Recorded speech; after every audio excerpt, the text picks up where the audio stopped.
Ayo lo, gua kasih pur dulu deh. Ayo tebak dulu. Ekspor cicak. Lu serius? Itu kan di Hong Kong kan. Kemarin gua ke Hong Kong. Ih, mahal banget asli. Pas gua cek sekilo. Kan kalau dikali 2.100 kan 16 juta. 16 juta. Gua bilang, Ya. nggak jadi, jangan. Satu aja. Terus gue bilang, boleh nggak beli satu? Jadi gue ngerasa bahwa, wah, kok gitu kita tanda kutip ya, sedikit dimanipulasi. Dari gue masuk sekolah sampai gue lulus SMA tuh gue ikut MLM. Tapi setelah lepas dari situ kan gue kuliah. Memang gue kuliah nggak kelar, gue jujur nih ya. Pengalaman pertama gue kerja dan pengalaman terakhir gue juga adalah gue tuh kerja di konveksi baju muslim. Oke. Jadi tukang buang benang, bro. Julio dikenal sebagai anaknya ibu kantin. Bener. Di sana ada kantin kosong nggak? Gue bilang, waduh repot nih. Ini pasti kerjaan gue nih, bawa nasi. Gue tuh udah males sebenarnya.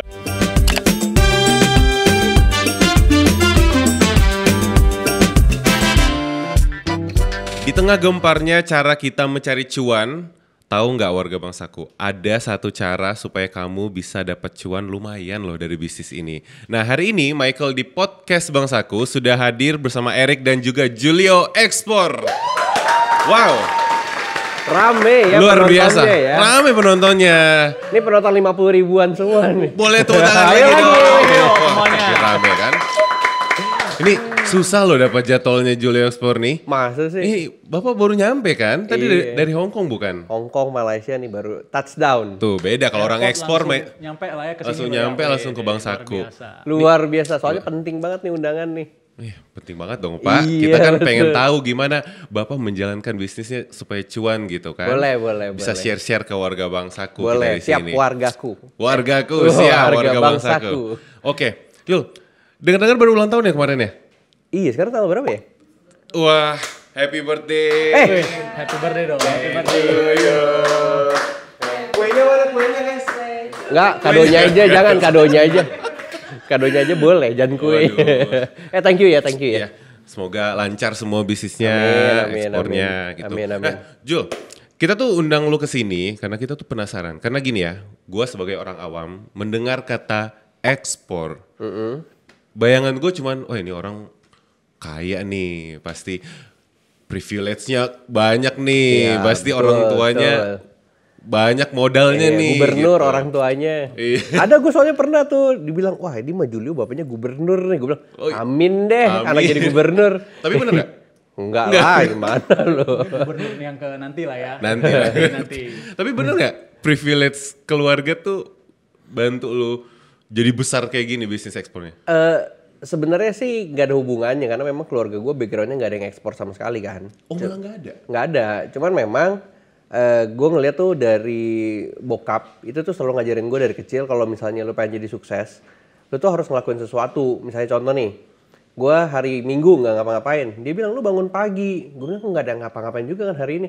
Minimal nyuci motor kayak, nyuci mobil kayak. Jadi gue tuh dipaksa untuk melakukan sebuah aktivitas yang bermanfaat gitu loh. Dan ternyata dari hal kecil itu kebawa sampai hari ini. Jadi gue tuh selalu nyari apa ya barang apa yang bisa gue kerjain, bisnis apa yang gue harus lakuin dan lain sebagainya. Nah kebetulan gue ngelihat ternyata ya gue ditempatkan lah ya di satu posisi di daerah banyak banget produk-produknya. Masa gue nggak ngelakuin sesuatu dengan ini gitu loh.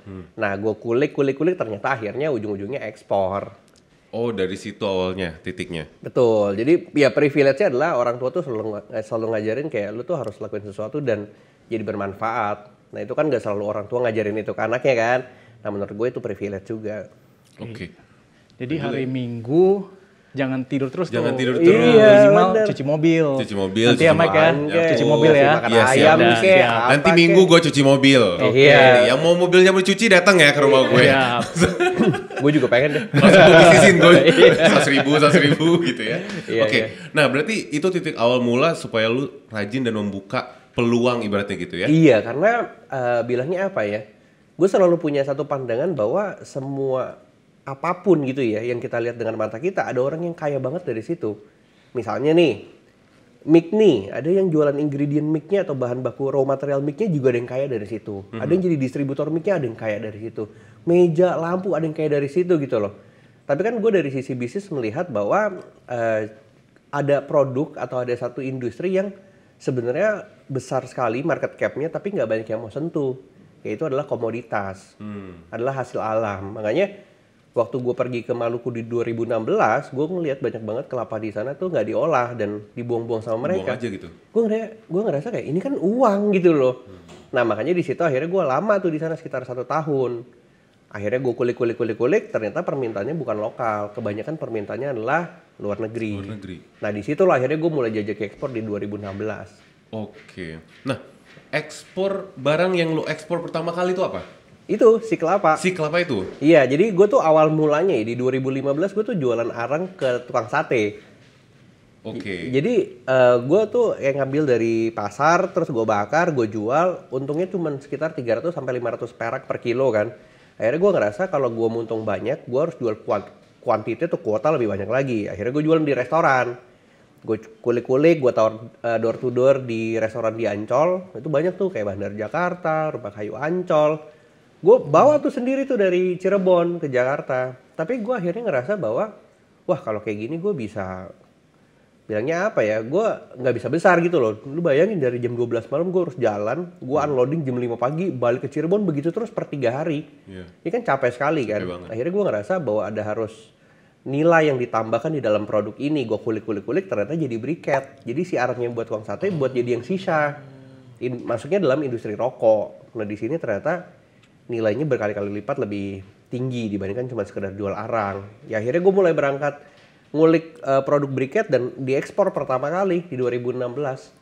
Oke, berarti modal yang lu butuhkan tuh besar banget dong. Nah, jadi sebenarnya modal nih ya, balik lagi nih karena ini juga kita bicara di podcast bank gitu ya kan, ini bicara pasti uang kan. Orang ngerasa selalu gue pengen bisnis tuh harus modalnya uang. Tapi kalau gue boleh runut ya dari 1 sampai 10 mungkin uang itu nomor 8 atau nomor 9. Oh malah gitu ya? Iya, Nggak gitu penting berarti ya? Nggak gitu penting. Ya? Oke. Karena kalau misalnya selalu pikirannya adalah 1 miliar bikin modal ini biar jalan. Ya sekarang misalnya Bank Saku kasih 1 miliar deh ke warga Bank Saku gitu ya. Belum tentu jalan juga. Karena mereka nggak akan ngerti gimana cara ngolah uang itu kan. Tapi kalau misalnya kita ngerasa bahwa start tuh dari yang kecil dulu loh. Misalnya contoh, gue mulai waktu itu cuman ngumpulin sekitar 5-10 juta. Gue bikin mesin tuh kecil-kecil tuh buat cetak, jadi masih yang manual. Karena kan briket itu kan dari yang powder dicetak jadi kotak-kotak kan.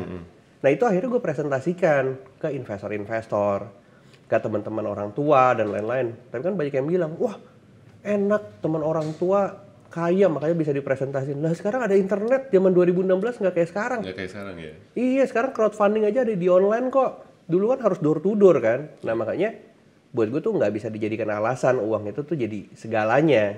Jadi sekarang kalau digital malah lebih gampang. Lebih lah ya. gampang. Gampang sekali. Gue kan juga konten kan. Gue ngeliat banyak teman-teman yang masih muda, umur 22, umur 21, nyari uang MM mah gampang. Gue sampai kayak, buset ya. Ternyata ngeri sekali dunia hari ini gitu loh. Makanya nggak ada alasan untuk teman-teman tuh nggak mulai gitu loh.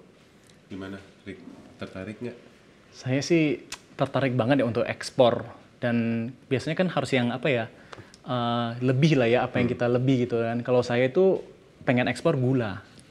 Ya, kenapa? Karena kemarin check up katanya gula darah udah mulai kelebihan tinggi, ya? Kelebihan gitu, bisa Jadi ekspor lu cari nggak kalau barang itu ya? yang berlebih. Oh nggak bisa kalau itu bisa ekspor nggak bisa ya? Lemak kali sekali. Oh iya, udah, makanya. Iya. Soalnya masih itu habis itu berat badan juga pengen diekspor, tapi nggak bisa ya? Dosa pengen. Oh, iya. Dosa Iya. banyak dosanya. Ya berlebih pokoknya dibuang aja keluar ya. Iya. Koruptor gitu tuh dibuang aja Iya, keluar. itu nggak bisa diekspor tuh. Nah, Jul, gue denger dulu sempet jualan juga, bisnis dulu sebelum ekspor. Iya. Bisnis apa tuh? Gue tuh sebenarnya 2010 kan SMA kelas 1 kan. Nah karena memang biaya uang sekolah tuh mahal, jadi gue ngerasa gue harus bantu orang tua nih untuk bisa dapetin uang kan. Nah akhirnya gue MLM tuh. Gue ikut MLM 2010 sampai 2012. Dari gue masuk sekolah sampai gue lulus SMA tuh gue ikut MLM. Tapi setelah lepas dari situ kan gue kuliah. Memang gue kuliah nggak kelar, gue jujur nih ya. Jangan dicontoh juga karena pelajarannya jadi lebih mahal dibanding cuman bayar uang kuliah gitu loh. Jadi gue berhenti di semester pertama, terus akhirnya gue jualan sablon. Jadi kayak gue kan di Jogja nih, baju sablon kan banyak. Gue ngeliat nih kayaknya kalau jualan bahan baku sablonnya nih laku. Akhirnya ya berangkat dari situ, ya pokoknya gue tuh jualan terus. Sampai gue ketika stop dari usaha di Jogja, gue balik ke Jakarta kan. Nah ini pertama kali gue kerja nih. Abis itu gue nggak pernah kerja lagi. Jadi pengalaman pertama gue kerja dan pengalaman terakhir gue juga adalah gue tuh kerja di konveksi baju muslim. Jadi tukang buang benang bro. Jadi kalau misalnya baju nih ada bordiran nih kayak gini-gini kan, ini kan banyak yang benang-benang berlebih kan, nah itu dibuang-buangin. Itu dibayar tuh satu baju 200 perak. Jadi itu pengalaman pertama dan terakhir gue kerja sama orang ya. Karena kan gue nggak lulus. Gue nggak kuliah kan, lu mau kerja di mana? Nggak ada S1 hari ini. Jadi akhirnya gue berangkat bener-bener tuh dari nol. Sampai akhirnya ya ngulik, ngikutin perjalanannya, dan akhirnya bisa ekspor. Berarti salah banget ya kalau orang bilang privilege nih Julio ekspor nih dari keluarga yang modalnya besar kayak gitu. Iya, sebenarnya sih tergantung dilihat dari sisi mana kan. Gitu ya? Kalau misalnya waktu itu dibilang privilege ya ada juga privilege. Bayangin lu gue nggak punya ijazah S1, gue nggak kerja tapi bisa diterima kerja meskipun cuma buang benang, kan privilege juga. Jadi nggak harus selalu kayak membatasi diri, gue harus jadi anak orang kaya dulu atau gue punya teman orang kaya baru gue bisa bisnis tuh jangan. Nanti malah jadi nggak mulai-mulai dan susah sendiri hidupnya kan. Mindsetnya gitu. Positif lah itu. Positif banget positif aja dulu. Seru banget ya temenan sama Julio ya, positif terus gitu. Iya. Nah Jul, gue juga baca nih bio lu, katanya dulu Julio dikenal sebagai anaknya ibu kantin. Bener. Sekarang gimana? Masih? Oh malah masih? Iya, catering lah sekarang, catering. Oh jadi catering gitu ya? Iya, jadi dari gua TK sampai gua SMP itu kan gua di satu sekolah yang sama kan. Iya. Jadi nyokap tuh jadi ibu kantin di situ satu-satunya. Jadi, makan gratis dong berarti ya? Jadi gua tuh emang dari kecil nggak pernah terima uang jajan. Bener, jadi kalau teman-teman bisa jajan lain-lain gitu ya pulang main warnet, gue nggak bisa karena nggak ada uang jajan, cuman bisa makan gratis. Nah gue SMA ini udah mulai masuk ke sekolah-sekolah yang agak baik lah di daerah Jakarta Pusat kan. Nggak lama, 1 minggu nyokap nanya, di sana ada kantin kosong nggak? Gue bilang, waduh repot nih, ini pasti kerjaan gue nih, bawa nasi. Gue tuh udah males sebenarnya, dari kecil udah males kan, gue tuh dibilang spesialis cetak nasi bro. Gitu. Karena kalau catering nih, udah cetakan nasi gue tuh cepet, apalagi kalau nasi yang baru dimasak gitu, panasnya minta ampun kan, jadi tangan tuh sampai melepuh-melepuh. Jadi waktu SMA nyokap bilang kayak gitu, gue udah tahu nyokap ini nggak bisa ngasih uang jajan, tapi dia pengen gue tuh nggak kelaparan. Akhirnya gue tanya-tanya sekolah, ada nih satu, ya udahlah akhirnya berangkat dari situ jadi ibu kantin di sekolah gue SMA. Kelas 1 sampai lulus, ngantin lagi. Gitu, sekarang aja gue diundang ke sini pengen cari kantin sebenarnya di bangsaku nih. Coba ada, tolong ya banyak kan. Bapak Ibu Menara Astra coba bantu. Tolong dong sponsor dong Bapak Ibu. Iya. Biar kurang lebih kayak gitu. Tapi berarti itu ada privilege-nya tuh ya. Privilege sebagai anak dari pemilik kantin adalah makan gratis. Makan gratis. Iya, biasanya nggak ada uang jajan. Tapi nggak ada uang jajan. Iya. Tapi makan aman. Mau sampai free flow, gue tuh udah biasa all you can eat sebenarnya. Iya. Makanya gue tuh kalau sekarang makan tuh yang biasa-biasa di porsi aneh. Karena gue dari kecil makan nggak di porsi. Iya, terus aja ambil. Oke. Nah, Jul, gue lihat juga lu udah bikin buku. Nah, baru launching tahun ini. Akhir 2 minggu lalu. 2 minggu lalu? Iya, 2 minggu Judulnya lalu. Kitab Ekspor ya? Iya. Oke, wow. Tepuk tangan luar biasa ya semuanya. Kitab Ekspor. Terus ada tagline-nya gua. Apa tuh tagline? Menaklukkan dunia dengan bisnis ekspor di Indonesia. Wih, keren banget. Luar biasa, keren. Terima kasih. Jadi pengen resign nggak? Langsung gitu. Bengong tuh langsung gimana ngeresponnya ya. Bingung. Salah nih. Gitu. Nanti abis ini ya baru ya. Nah, boleh cerita nggak kenapa sih kok tiba-tiba jadi pengen bikin buku ya. Kitab Ekspor itu? Oke, jadi sebenarnya gue kan 2016 kan gue mulai ekspor nih. Yeah. 2017 gue masuk ke dunia startup. Jadi gue ngerasa bahwa anak muda nih masa gue pabrikan mulu, gue bikinlah sesuatu yang teknologi gitu loh. Gue mulai tuh masuk ke dunia teknologi, ke dunia startup. Akhirnya 2018 gue dapat funding lumayan besar. 2019 kita dapat project tol laut. Karena waktu itu kan gue bikinnya logistik kan. Dapat project dari Pak Jokowi untuk ngurus bapokting, bahan pokok penting. Jadi dari Pulau Jawa ke seluruh pulau-pulau kecil. Nah itu kita berangkat ke daerahnya tuh ngirim bahan pokok, pulangnya ini kan kosong. Jadi pemerintah subsidinya kan terlalu banyak kan. Akhirnya gue ngerasa cara biar pemerintah nggak subsidi adalah pulangnya bawa muatan balik. Yaitu adalah komoditas. Nah gue paham komoditas ini tuh digerakkan oleh manusia. Dan manusia ini harus educated dulu, baru mereka bisa menggerakkan ekonomi. 2020 gue mulai bikin edukasi platform untuk mereka tuh bisa akses dan belajar di sana. Sampai kita punya komunitas itu ada 1,4 juta orang di seluruh Indonesia. Banyak juga ya. Banyak sekali buat eksportir aja ya. Tapi tetap aja gue ngeliat sebanyak itu banyak yang masih belum dijangkau karena mereka akses internet dan keterbatasan bilangnya apa ya, banyak hal lah ya, infrastruktur digitalnya tuh belum siap di kota-kota yang sebenarnya banyak sekali barang komoditasnya. Makanya gue bikin buku karena buku ini tuh bisa di-deliver sampai ke ujung Papua sekalipun untuk mereka bisa belajar dan mereka bisa ngolah daerahnya. Itu sih tujuan akhirnya gue bikin buku. Wah, luar biasa banget. Gitu. Tujuannya Mulia sekali. Mulia nih. Ini berarti sebenarnya buku ini juga bantu untuk bisa mengurangi pengangguran ya berarti. Iya, harapannya ya. Karena mereka bingung ya, misalnya contoh, gue nanti mungkin minggu depan kan ke Papua. Jadi kita banyak banget, bilangnya apa ya, obrolan dan keluhan curhatan dari mereka. Mereka mau kerja di mana bro? Bingung loh, perusahaan mana yang mau nerima orang-orang Papua kerja di Papua? Kalau misalnya kerja di Indonesia, masa ya orang Papua harus ke sini semua? Bersaing lagi kan di sini kan? Rame lagi. Rame lagi di Macet sini. lagi di sini. Padahal di sana bayangin. Jadi gue sama pacar nih lagi ngolah satu produk, namanya buah merah. Oh tahu gue. Itu buah asli Papua tuh. Sampai sekarang itu buah nggak pernah dimanfaatin jadi apa-apa. Karena bingung orang mau ngapain buah segede-gede gitu warnanya merah kan. Ternyata waktu pacar bilangnya apa ya, nge-research, oh ternyata barang ini tuh bagus sekali untuk ingredient kulit kan. Dan ternyata kita bisa olah jadi satu ingredientnya dimasukin ke dalam produk dan sekarang permintaan ekspornya tinggi. Jadi kita kan bisa membuka lapangan kerja baru kan untuk mengajari mereka, ternyata buah yang biasanya lu buang-buang tuh ini miliaran bro. Itu satu produk doang ya, belum yang lain-lain ya. Nah itu akhirnya gue ngerasa orang tuh harus bisa ngerti soal ini. Gitu. Ini cara pandangnya beda ya. Kalau misalnya kita ngeliat buah mentok-mentok dimakan, tapi kalau Bro Julio ini ngelihatnya uang gimana cara ngelolanya. Semua bisa dihasilkan gitu. Karena waktu gue pertama lihat tuh buah pengen makan, gue takut bro sama buahnya. Gede banget. Gede banget buah merah. Gimana gue makan ya? Dimakan takut lidah merah, bibir merah, gak hilang-hilang kan. Ternyata kita kulik-kulik jadi satu teknologi baru. Dan bagus buat kulit. Gue juga lihat tuh kemarin di konten lu ngomongin tentang pengangguran juga ya. Kalau nggak salah. Boleh kita lihat nggak VT-nya nih? Mana? Coba. Pengangguran di Indonesia itu bisa nyampe 9,9 juta orang. Gue heran ya. Indonesia yang katanya negaranya banyak banget sumber daya alamnya, tapi nggak bisa dimanfaatin sampai akhirnya terjadi pengangguran. Menurut gue anak-anak mudanya ini harus bisa melek untuk mengolah hasil daerah mereka. Kemarin gue di Cirebon, gue ngeliat ada satu orang bisa ngolah cicak dan cicaknya diekspor ke Hong Kong.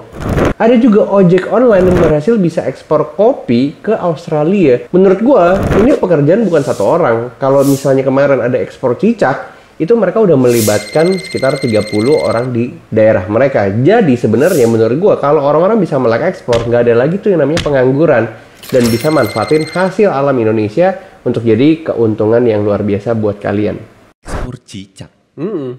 Lu serius? Itu kan di Hong Kong kan? Kemarin gue ke Hong Kong.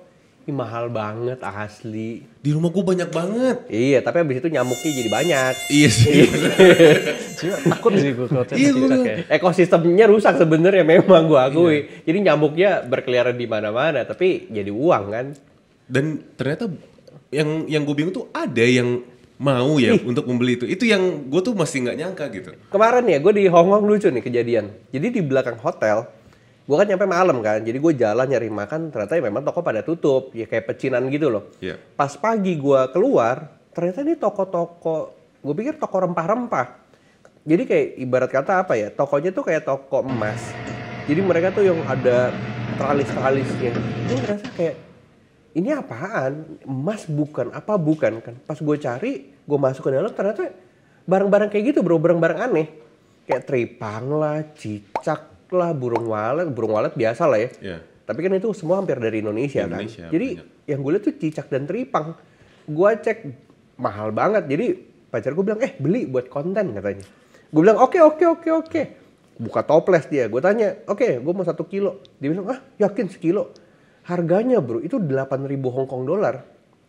Pas gue cek, sekilo.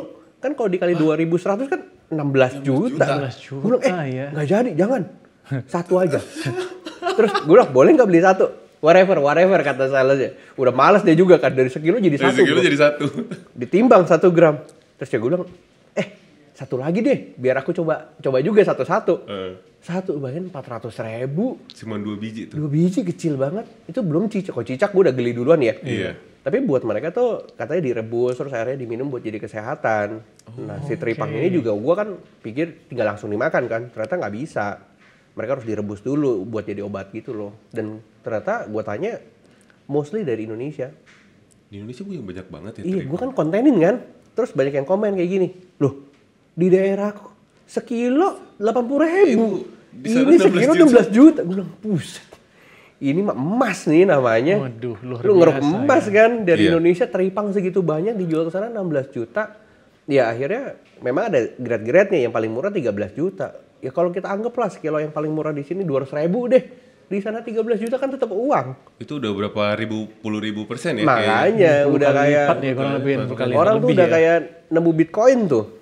Ini yang membuka pandangan gue terhadap ekspor karena bayangan gue tadinya waktu pas mau invite lo ke sini di brief sama tim ya, bayangan gue tuh ekspor itu kayak gue harus cari misalnya kulit, terus gue bikin tas, Iya, terus iya. gue bikin dompet, itu kan biaya banget ya. Bener, repot. Itu kayak satu kali produksi itu nggak mungkin cuma 100 biji. Dan Iya. harus sesuatu yang kayak wah besar kali ya. baru Besar bisa. dan Iya. kuantitinya besar, terus gue ekspor harus kali 10.000 gitu kayak. Iya. Dan bayang gue duitnya banyak nih pasti. Nah, Nggak seperti itu lah berarti enggak, ya? jadi Oke. itu sebenarnya salah satu paradigma ya. Menurut gue tuh suka keliru. Kayak contoh misalnya Pak Presiden bilang kalau mau ekspor itu barang setengah jadi. Nah, setengah jadi ini tuh diterima untuk mereka mengadopsi ini ke semua sektor. Contohnya misalnya UMKM. Jadi mereka ngerasa kalau stroberi ini jangan stroberi mentah. Jangan petik terus saya ekspor, tapi dijadiin dulu lah selai, jadiin apa. Padahal maksud dari Pak Jokowi itu bukan produk itu. Yang dimaksud adalah setengah jadi itu di industri bilangnya apa ya, mineral. Kalau misalnya kita bicara nikel gitu ya, banyak dari Sulawesi Selatan, Sulawesi Tenggara kan. Ya. Itu kalau mereka misalnya jual mentah, kita rugi. Tapi kalau dibangun smelter, itu pembangunannya aja investasi udah 15 triliun. Penyerapan tenaga kerja 10.000. Jadi sebenarnya memang untuk industri pertambangan. Bukan diadopsi ke industri perikanan, perkebunan tuh bukan. Makanya orang tuh ngadopsi itu dan akhirnya jadi sulit sendiri. Oh, produk nih harus dibuat dulu nih. Harus apa dulu, padahal mah ya jalan-jalan aja, jual-jual aja. Nggak ada larangannya juga kan. Ini pertambangan, tapi kalau makanan gitu ya udah di segitu aja lah. Iya, misalnya kayak di daerah misalnya apa ya, sekarang kan ada alpukat mangga tuh, tau nggak lah? Ya, yang agak lebih. Yang kalau dibuka tuh udah kayak alpukat tuh tinggal dikerok gitu kan Ya, mangganya kan. Orang ngerasa bahwa ini harus jadi asinan mangga dulu nih. Nggak usah lah, udah mangganya aja. Justru kalau kita bikin asinan-asinan, kita aja belum tentu suka, apalagi bule kan. Iya, iya, iya. Jadi memang biarin aja. Toh juga kan numbuh lagi di beberapa bulan kemudian kan. Oke. Kayak gitu. Nah, Nyul, dari cerita lu ini kan berarti ekspor itu kan banyak banget ya untungnya. Lu bisa iya. membagi nggak sih antara si omset yang lu harus siapkan dan sama keuntungan itu gimana sih lu cara mengatur keuangannya tuh? Biasanya kan kalau kita sulitnya ya, misalnya kalau kita solopreneur atau misalnya bikin usaha sendiri, kan kadang-kadang kedisiplinan tuh yang selalu jadi bilangnya apa ya, musuh terbesar diri Iya. sendiri kan. Ya biasanya memang di set untuk ngambil gaji misalnya. Atau misalnya udah hit bonus tertentu baru ambil bonus gitu loh. Tapi balik lagi sih sebenarnya kan tergantung sama orangnya masing-masing. Misalnya contoh, oke, selama ini gue jadi trader. Gue ngambil barang dari orang, terus gue jual, gue dapat untung. Untungnya mau gue pakai buat gue hidup. Selamanya gue mau jadi trader. Ya ada orang yang berpandangan seperti itu. Tapi kan ada juga yang ngerasa gue nggak boleh selamanya nih jadi trader. Barang orang terus yang gue jual kan nggak boleh kan. Gue pengen buka lahan atau gue pengen punya pabrik. Nah ini kan akhirnya mereka jadi punya satu perhitungan sendiri yang mereka timbang-timbang. Oke, gue ngambil gaji dulu deh sisanya untuk pengembangan usaha. Nah tapi memang banyak sekali yang nanya ke gue dari teman-teman komunitas. Cuman balik lagi kan, sulit gitu loh kalau buat teman-teman ngatur 20% harus dibagi ke sini, 10% kadang-kadang mah loss terus gitu loh. Oke misalnya income 100 juta, 20 juta gue saving ya. Kepake juga. Nggak pernah kejadian ya itu ya, jarang lah ya. Langsung Jarang didagangin aja 20% semuanya. simpen. Oke, kesimpan 2 bulan. Bulan ketiga udah diambil lagi, Bro. buat muter lagi, buat dagang lagi kan ya. Kayaknya nih kepake buat jalan gitu ya. Nah, Mas Erik, kalau misalnya kayak pembagian gitu, zaman sekarang 2024 ada fitur yang lebih menarik nggak sih untuk bisa membagikan Karena keuangan susah gitu? kan. Nah, jadi sebenarnya gini, kita tuh dari Bank Saku ada satu fitur namanya pembulatan transaksi. Jadi itu kayak ya sedikit memaksa lah ya untuk kita nabung. Jadi biasanya contoh kalau kayak saya ini kan saya tadi nih bilang nih pengen ekspor gula lah ya. Karena kebanyakan makan gula, jadi ke warung saya belanja gula juga nih permen. Habis itu misalnya harga permennya 9.500. Nah biasa kalau yang namanya kembalian itu, ya kembalian nggak ada, dikasihnya apa? Permen lagi nih kan, jadi tambah lah ya gulanya. Nah kalau di sini tabung matic adalah satu fitur yang transaksi menggunakan kris, di mana dilakukan pembulatan ke atas. Contoh kayak tadi 9.500 belanjanya 500-nya ya cuma jadi permen. Kalau ini 500 peraknya kita tabung, namanya tabung secara otomatis, jadi tabung matic. Nah, tabung matic ini bedanya kalau biasa tabung kan di celengan tuh. Celengan yang bentuknya ayam lah ya, misalnya ya ditabungin 500 perak. Lalu permen lagi, nggak lah ya permen ya. 500 perak, itu kan nggak menghasilkan. Nah, kalau di tabung matic ini ditabungin masuk ke yang namanya saku booster. Saku booster ini tabungan yang bunganya 10%. 10% dibayarnya setiap hari. Jadi itu saya bisa ya 10% dibagi per tahun, 360. ya, tapi itu kita dibayarnya kerasa tuh tiap hari. Kayak saya aja nih sekarang, setiap hari adalah nambah 2.500, 2.500, 2.500 tanpa saya sadar.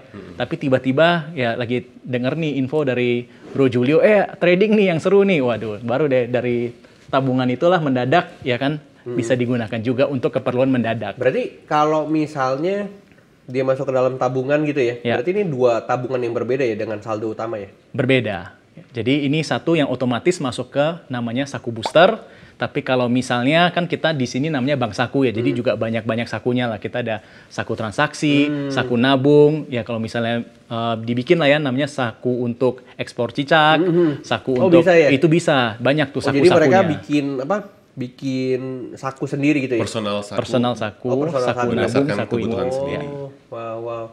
Terus boleh nggak? Bisa disetting misalnya? Ini gue jadi nanya nih ya. Ya nggak apa-apa. Silakan. Misalnya gue dapat untung nih 100 miliar. Enggak lah, canda. Amin. Bagi satu dong. Misalnya 100 juta nih untung nih, ya kan? Untung 100 juta. Itu dia bisa langsung otomatis kebuang ke banyak saku gitu? Nggak? Harus kita yang pindahin manual? Oke, jadi contoh misalnya kan ini kan sama lah kayak rekening. Rekening masuknya ke saku nabungnya. Nah, habis itu nanti otomatis pengen dibagi nih, oh ya ini yang 50 juta masuknya ke saku dikasih nama. Saku usaha A, saku usaha B, saku usaha C, saku usaha D. Nah, masing-masing jadi kepisah lah gitu, bisa di-manage dengan baik. Oh, jadi ketahuan yang ini untungnya berapa, ini untungnya berapa, ini untungnya berapa, ini untungnya berapa. Terus tiap saku tuh udah 10% per tahunnya gitu ya? Bukan, kalau untuk yang 10% ini khusus untuk fitur tabung matic. Kalau yang lainnya kita ada saku nabung, saku transaksi. Tergantung dengan beda lagi. Tapi balik lagi bunganya dibayar harian loh. Saatnya kita akan masuk ke games dulu. Boleh. Supaya chill semuanya ya. Nah, kita akan masuk ke games tebak-tebak komoditas. Waduh. Ini pasti Julio harusnya menang. Aduh. Banyak banget jutaan produk ya di Indonesia, apa ya ini ya. Tebak-tebak komoditas ekspor. Jadi gua akan memberikan clue. Jadi kalian harus menebak clue itu. Sebenarnya kalau bisa nebak sih nggak apa-apa. Tapi kalau misalnya kalian mau nebak, kalian bisa kayak ditemukan di pantai. Nanti gua akan bilang betul. Bisa jadi. Atau gitu bisa ya? jadi kayak gitu. Siap semuanya? Clue yang pertama. Rasanya asin dan banyak di Indonesia. Bisa langsung dimakan? Tidak. Dia asalnya dari laut. Betul. Warnanya bening. Jadi gue yang bikin nih kayaknya. Iya bisa jadi. Yang asin air laut. Betul. Bisa ya? Karena gue udah nanya tuh air di laut ya. Makanya tadi gue nanya, ini bukannya di negara lain juga banyak ya gitu ya? Gimana digigit? Silakan digigit, dinikmati. Manis tahu-taunya. Bisa diekspor nggak tuh yang itu? Bisa ya? Bisa diekspor aja ya kayaknya ya. Manis ya? Tuh malah manis. Ini lemon apa jeruk sih? Oh iya bener nggak air laut bisa diekspor? Bisa-bisa aja lah kalau ada yang beli. Bener kan? Iya bener sih air laut. Cuma di mana ada demand di situ lah bisa dijual ya. Banyak kan biasa mereka beli air laut terus begitu jual buat akuarium atau apa kan banyak sana. Oke, clue selanjutnya. Rasanya nggak seperti namanya. Susah nih. Buah. Salah. Tumbuhan. Betul. Clue lanjutannya rempah. Coba dong lu, lagi dong clue. Gua nggak Benar, kepikiran berarti nih. yang apa? Yang pahit nggak pahit, yang pahit nggak pahit, yang asin nggak asin. Jadi kurang lebih kayak gitu kan ya. Rasanya tidak sesuai dengan namanya kan. Betul. Yang manis tapi tidak manis. Coklat. Enggak ya? Salah. Ting kayu. Hampir. Kayu manis. Yeah. Tengah-tengah dong ini. Manis kan? Yang ini manis sih. Itu kan? Gue mau cari yang gampang nih. Kita udah mulai pam yang susah aja nggak apa-apa. Oh ya, waduh, udah mulai panas. Adanya soal kompetisi ya. Kompetisi. Oke. Cluenya populer di bulan Ramadan. Makanan bukan? Betul. Ya. Lu banyak lagi. Apa ya? Kurma. Salah. Kolak. Salah. Mau clue selanjutnya? Boleh, boleh. Campuran es buah. Oh, warnanya putih. Betul. Ayo lo, gua kasih pur dulu deh. Ayo tebak dulu. Nata de coco gitu ya? Hampir. Ya, betul. Sejenis. Aduh. Kolang kaling. Pencet bel dulu. Kolang kaling. Iya betul. Tadi jualan gua lewat ya apa ya? Oh itu buah ya? Itu Enggak. buah ya? Bukan kan? Apa sih guys, kolang kaling? Lu yang bikin kuisnya. Tebak-tebakan aja nih, gue tau kolang kaling, tapi ya itulah. Lu yang bikin gue sampai jadi gak yakin sendiri. Iya. Gue juga bingung sih. Aduh, ini buah bukan ya? Tapi gue taunya Bukan. jelly lagi. Pertanyaan terakhir. Oke. Clue terakhir. Bukan Oke. pertanyaan ya. Clue terakhir. Bijinya enak. Biji salad. Kok langsung tahu? Wah, Iya. luar biasa. Hukuman saya ya. Ya silakan Ri. Draw berarti Draw. draw. Aduh, 2 sama. Tepuk tangan dong teman-teman. Sama kuat. Ya. Tadi kita udah main games, berbagai macam komoditas gitu ya. Kira-kira apa sih yang paling apa ya? Kan misalnya kita pengen ekspor juga gitu ya. Yang paling laris di 2024 ini apa sih? Kita harus ekspor apa sih? Sebenarnya tetap gue masih stick sama komoditas di beberapa tahun sebelumnya. Yang paling karena banyak sih yang laris sih. Kayak misalnya contoh seafood kita tuh rame banget kan. Oh iya. Kalau berdasarkan data, industri kulit rame, tapi kan bisa pemainnya udah besar-besar tuh, pabrik-pabrik kan. Jadi bukan kerupuk kulit ya, jadi kulit apa buat sofa, buat sepatu gitu-gitu. Cuman kalau gue yang paling gampang tuh sebenarnya kelapa dan turunannya. Karena 95% itu semua perkebunannya punya rakyat. Jadi 95% perkebunan rakyat dan hampir 90% rakyatnya nggak bisa ngolah. Berarti sebenarnya kayak sabutnya juga bisa dipakai. Sabutnya diekspor ke Cina biasa buat jok mobil kan, kayak Ferrari, Rolls Royce itu kan. Oh itu malah pakai sabut kelapa itu? Iya. Oke. Karena mereka tuh kalau pakai spons itu kan kalau duduk berapa tahun kan blesek ke dalam kan. Kalau pakai fiber tuh dia balik lagi. Jadi kayak lifetime guarantee gitu. Oke. Kayak gitu-gitu. Nah itu banyak banget. Ini kan tadi lu cerita, ya Rick ya. Tadi Julio cerita, banyak banget orang yang nggak tahu, banyak banget orang misalnya pengen mulai tapi nggak tahu. Lalu gue denger lu juga punya Salah satunya satu. saya ini. Iya, Ya kita udah. gue jadi terbuka loh wawasannya. Gue Masa pikir sih? harus mengolah dulu di sini terus kirim Iya, gitu. iya, Ternyata iya. bisa banyak hasil bumi yang bisa kita Bener. kirim juga di sana. Bisa langsung kirim gitu aja sebenarnya. Nah itu bisa kirim. Gue lihat ada aplikasi Bisa Trade ini Ya. ini apa? Jadi sebenarnya kayak gue tuh kan keliling nih banyak negara. Jadi ada satu platform kan di Cina yang kita tahu gitu loh, besar sekali kalau misalnya orang naruh barang biar dapat pembeli kan. Tapi waktu gue pelajari ternyata perusahaan Jepang, perusahaan Korea, perusahaan Singapura, Thailand nggak mau masuk ke platform ini. Karena mereka udah tahu nih kalau masuk ke platform ini hanya untuk negaranya aja. Jadi kalau misalnya contoh nih ya, lu pergi ke platform itu, lu cari spices gitu ya. Kan dari Indo kan, spices Ya, kan nggak ada lagi pasti, di mana-mana, rempah. udah sejarahnya tahu. Tapi penjualnya 3 halaman pertama tuh dari negara itu. Jadi gue ngerasa bahwa wah, kok gitu kita tanda kutip ya sedikit dimanipulasi pembeli-pembeli dari luar negeri yang pengen rempah-rempah kita kok belinya ke negara dia gitu loh. Iya. Nah gue pengen ada platform yang bisa berdiri sendiri meskipun orang bilang wah lu mimpi lawan perusahaan segede gitu. Tapi menurut gue nggak ada yang mustahil kan dengan dunia digital dengan support dari masyarakat Indonesia Dan menurut gue itu powerful karena netizen kita salah satu yang terkuat di dunia kan. Itu benar Nah, itu resource kita sebenarnya. Jadi kalau kita bisa kasih paham ke mereka tentang platform yang memang hari ini kita punya, bisa thread ini ya, gue rasa juga dunia bisa tahu dengan netizen kita yang berkoar-koar dimanapun. Oke, berarti komunitasnya lumayan besar juga ya. Tadi lu bilang ada sekitar 1,4 juta. Cuman sekarang karena ini platform baru launching sekitar bulan lalu, jadi kita pelan-pelan akan migrasi mereka untuk masuk ke platform lokal.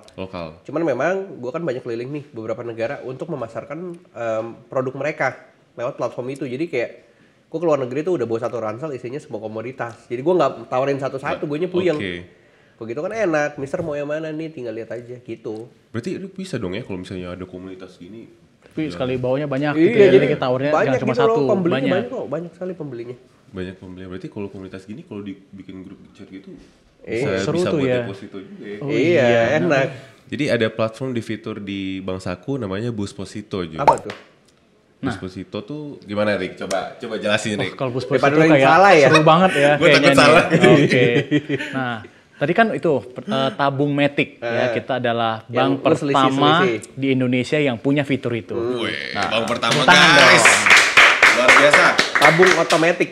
Tabung Ya, Matic. tabung otomatis, Oke. tabung Matic ya. Nah, sekarang kita juga ada produk yang pertama ada di Indonesia. Kalau ya deposito udah banyak lah ya. Sering. Deposito kan mau tenor berapa lama, penempatan berapa, bunganya udah tahu. Nah, kalau di kita tuh ada yang namanya Busposito. Uset. Bus deposito. Oke. Jadi kalau bunganya udah luar biasa, kita ada Busposito dadakan sampai dengan 10% ya. Nah, tapi cara kerjanya sedikit berbeda. Gimana? Semakin rame, bunganya semakin tinggi. Jadi Semakin rame apanya? jadi contoh, kalau kayak deposito kayak satu orang 1 bulan, that's it, kan. Nah, kalau Busposito ini kayak yang sekarang kita ada di aplikasi, itu kalau satu bus isinya cuma 1-2 orang, bunganya lebih rendah. Tapi kalau sampai dengan 20 orang nih, bunganya bisa 7%. Jadi maksudnya Dikumpulin tuh ke teman-teman sesama eksportir gitu kan. jadi di satu tempat gitu. Jadi di aplikasi, misalnya nih sekarang lagi ada Dia kayak Busposito. referral gitu?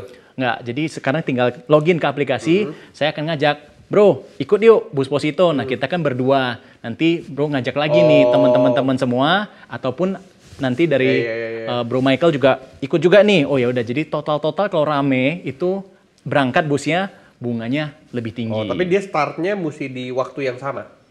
Dia akan jalannya kalau udah terisi penuh, ya dia akan jalannya bareng. Oh gitu. Jadi kalau misalnya sendiri dulu terus ngajak di bulan kedua masuk 3 orang, bulan ketiga masuk 5 orang gitu nggak masalah. Bukan, dia adalah di hari yang sama. Misalnya contoh hari ini busnya kurang lebih akan jalan dalam waktu 12 jam.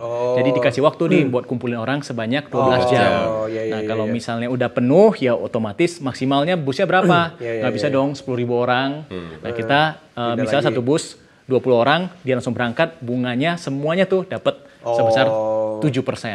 7% cukup tinggi loh ya. Rame-rame gitu ya. Iya. Rame-rame untuk melek finansial, nggak cuma daripada duitnya nganggur, mendingan di deposito. Komunitas lah itu maksudnya. Kalau komunitas kita kan mereka grup-grupan tuh. Setuju. Misalnya di Sulawesi grupnya apa, pengen usaha apa ya berarti bisa barengan gitu ya. Ya. Busnya bisa bareng tuh. Nah, masuknya bareng-bareng. Oke, paham. Keren. Nah, jadi kalau misalnya 20 udah jalan, berarti ada bus lagi nanti Ada kan bus datang? lagi. Bisa ikut lagi nggak? Bisa ikut lagi. Dan kadang tahu nggak, Jul? Gue aja sebenarnya yang nggak terlalu suka deposito, sejak ada Busposito itu selalu aktifin notification. Kadang suka ada yang 10% dadakan gitu. Jadi ada yang Busposito dadakan. Mendadak nih satu bus yang istimewa, bunganya maksimal 10%. Itu tuh nanti kita kumpulin orang. 10% per tahun. 10% per tahun. Nungguin bus ini ya, golden bus ya. Kayak gue bilangnya gitu, tapi kita bilangnya surprise Busposito ya. Busposito. Surprise dadakan. bus ya. Oh Nggak, jadi lo pokoknya, tapi berarti kalau gitu lo deposit banyak tempat dong ya? Satu bus, ntar busnya lewat lagi, deposit lagi, lewat Ya, lagi. itu gitu ya? bisa. Jadi kan misalnya satu bus udah jalan, nanti taruh lagi, bus lagi. Ya. Gitu. Lucu juga ya ini buat Gen Z milenial. Itu Iya. cocok banget. Dan startnya mulai dari berapa nih? 100.000 rupiah. Tuh. Jadi nggak ada lagi bilang, saya lagi nggak ada dananya nih. Ya cuma 100.000 udah boleh Tapi ikut deposit loh. dia 1 tahun ya? Tenor yang sekarang saat ini kita punya adalah 1 bulan. Oh 1 bulan. Oh keren juga ya. Jadi ya at least mulai dulu dari Iya, kecil iya, gitu iya, kan iya. untuk mengatur kita, mengajar kita untuk ya udah mulai melek yang namanya. Kan banyak banget orang kan itu. ngerasa nabung itu pas uangnya udah banyak, padahal kan orang yang uangnya banyak mulainya nabung dulu ya. Iya, Mulai dari nah itu nabung dia. dulu bener tuh. Kapan duitnya banyak kita nggak tahu. Iya benar. Oh keren. Itu luar Kalau biasa. mulai 100.000 bisa lah ya. Bisa lah ya. 100.000 cukup. Makin besar ya makin besar juga bunganya Iya. gitu Iya, kan. iya, Jadi Tinggal kalau ngajak saya ke yang 100.000, nah Bro Julio beda nanti angkanya. 100 miliar. Aduh, amin. Tepuk tangan teman-teman. Oke, tuh. Itu berarti fitur pertama ya di Bank Saku di Indonesia. Nah, Nanti bakal nambah terus fitur-fitur yang keren. Oh pasti, luar biasa. Ya, Nanti kita kita akan tunggu tambah-tambah ya. terus. ditunggu nanti Kita di tunggu. aplikasi Bank Saku. Oke, Jul, boleh nggak sebelum kita closing, kasih dong tips-tips buat teman-teman yang tadi misalnya pengangguran atau misalnya ada niat nih mau ekspor gitu. Gimana sih gua harus mulai itu gimana? Sebenarnya sih pertama mereka harus punya mindset dulu nih yang benar bahwa semua yang ada di Indonesia itu bisa jadi uang dan semuanya itu bisa jadi keuntungan. Karena gue selalu percaya gitu ya, kenapa gue mulai bisnis ekspor ini, menurut gue punya statement yang jelas. Kalau Tuhan itu ngenaruh orang tuh di setiap negara tuh pasti nggak mungkin random kayak taruh si Julio aja lah di Jakarta atau di mana tuh enggak. Jadi buat semua orang yang lahir di Indonesia tuh kalian harus tahu bahwa ada kekayaan yang luar biasa yang emang udah disiapin. Tinggal bagaimana kita bisa ngolahnya aja. Jadi pertama harus mindsetnya dulu nih. Yang kedua, jangan berpikir cari pembelinya susah. Karena sebenarnya yang pertama harus kita pikirin bukan pembelinya dulu, tapi produknya dulu tuh apa yang mau dijual. Dan jangan nyari produk yang di luar daerah kalian, nyari produk yang memang di sekitaran. Kalau misalnya di sekitarannya ada kelapa ya kelapa, kalau di sekitarannya ada kentang ya kentang. Jangan di daerahnya kentang pengen bisnisnya rempah-rempah gitu kan, jangan. Maksudnya cari yang terdekat, setelah itu baru pelan-pelan dipelajari. Sebenarnya ini pembelinya dari mana. Itu yang kedua. Pembeli itu sebenarnya bisa cari dari internet, gampang lah. Teman-teman udah biasa main TikTok, biasa banget untuk ngulik kan dan stalking. Jadi kalau biasa stalking pacar atau stalking mantan, mendingan stalking buyer. Betul. Karena banyak banget platform yang kita bisa cari, misalnya dari Facebook kah, LinkedIn atau YouTube, atau misalnya sekarang Instagram. Karena pembeli luar negeri juga mereka udah regenerasi, nggak yang tua-tua, jadi yang muda-muda juga banyak yang main Instagram. Jadi bisa tuh DM-an mulai dari situ aja, sesederhana itu. Kalau misalnya contoh, aduh nggak ada modal nih, kan ada Bank Saku, gampang itu. Bisa ya? Susah ekspor nih kan ada Bisa Trade. Iya betul juga. Luar biasa. Kolaborasi ya. Masuk Masuk, itu Eko. aja. Tapi ya sebenarnya kalau kita bicara pembiayaan kan banyak sekarang, misalnya dari teman terdekat, keluarga, perbankan, itu kan banyak sekali program-program yang mensupport teman-teman untuk bisa jadi pengusaha. Dan itu udah banyak sekali sih, maksudnya cari di internet juga udah banyak gitu loh. Nah yang keempat, kalau kita bilang dokumennya susah, udah yang keempat gak usah dipikirin dulu, yang penting mulai dulu aja. Tapi stepnya tuh jangan lompat-lompat, yang penting diikutin pelan-pelan, pastilah progresnya ada dan ujung-ujungnya juga pasti ada hasil. Itu sih. Oke, luar biasa ya. Nah, Mindsetnya lah ya yang penting mindset ini ya. luar biasa. Gue dari tadi positif banget loh nih sama Positif si Jo. banget. Jadi buat teman-teman ini adalah contoh teman seperjuanganmu ya, teman-teman. Jadi kalau misalnya Ya. kalian pengen nanya-nanya bisa DM ya. Boleh. Boleh DM ke Julio Export. Export. Atau bisa langsung download app-nya. Nanti di DM itu di Instagram itu biasanya gue ada komunitas gratis. Jadi gue tuh ada satu room di Discord namanya Kuliah Ekspor. Oke. Jadi gue tuh ngajar di situ secara gratis. Oke. Gitu. Jadi teman-teman punya akses pendidikan yang sama lah buat mereka yang memang pakai handphone. Kalau yang nggak ada ya kita kirimin buku. Luar biasa. Berarti Luar sekalian biasa ya nih. join aja Bang Saku ya. Sekalian join ini ya. Kita kolaborasi aja nih. supaya mengelola keuangan bisa pakai Bang Saku bener. gitu. Kan mereka sekarang uangnya banyak-banyak loh. Nih teman-teman komunitas nih. Oke. Gitu. Ya banyak lah orang ekspor duitnya ya. Iya. Oke, thank you ya Jul. Terima Buat kasih hari ya, ini, Fit, ya. Terima kasih, buat hari ini luar ya. biasa. Jangan lupa buat warga Bang Saku untuk subscribe, comment, like, dan juga share seluruh konten YouTube dari Bang Saku. Kita akan ketemu lagi di podcast berikutnya dan sampai jumpa. Bye-bye.